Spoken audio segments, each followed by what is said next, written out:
पितृपक्ष से जुड़ी कुछ महत्वपूर्ण जानकारी।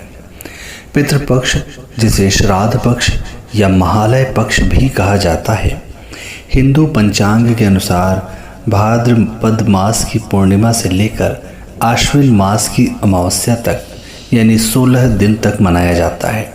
ये समय पूर्वजों अर्थात पितरों को याद करने और उनका तर्पण, श्राद्ध और पिंडदान करने का विशेष अवसर माना जाता है। पितृपक्ष का महत्व है।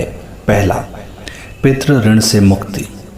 हिंदू धर्म में कहा गया है कि हर इंसान पर 3 ऋण होते हैं: देव ऋण, ऋषि ऋण और पितृ ऋण।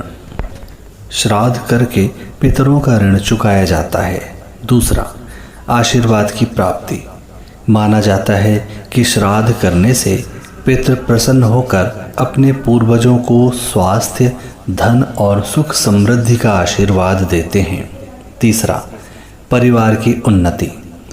पितरों की तृप्ति से परिवार में शांति और समृद्धि बनी रहती है। चौथा, आत्मा की शांति। श्राद्ध कर्म से मृतात्माओं को मोक्ष की दिशा मिलती है। पितृपक्ष की प्रमुख विधियां हैं। पहला, तर्पण। पवित्र नदी, तालाब या घर में ही जल और तिल से पितरों को अर्पण करना। दूसरा, पिंडदान। चावल, जौ, तिल और घी से बने पिंड पितरों को समर्पित करना। तीसरा, श्राद्ध भोज। ब्राह्मणों और गरीबों को भोजन कराना। कहा जाता है कि ऐसा करने से भोजन पितरों तक पहुंचता है। चौथा, दान। वस्त्र, अन्न, धान्य, दक्षिणा, छाता आदि का दान करना पुण्यकारी माना जाता है।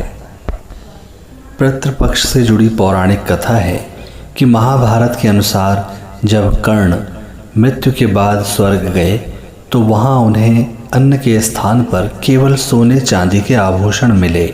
कारण ये था कि जीवन भर कर्ण ने दान तो बहुत किया, पर कभी अपने पितरों के नाम से अन्न का दान नहीं किया। तब यमराज ने उन्हें पृथ्वी पर 15 दिन का समय दिया ताकि वे पितरों के नाम से श्राद्ध और अन्न दान कर सकें। वही काल आगे चलकर पितृपक्ष कहलाया। पितृपक्ष में क्या नहीं करना चाहिए? नए कपड़े खरीदना या पहनना शुभ नहीं माना जाता। घर में शुभ कार्य जैसे शादी, मुंडन, गृह प्रवेश नहीं किए जाते। मांस, मदिरा और तामसिक भोजन से परहेज करना चाहिए। झगड़ा, अपशब्द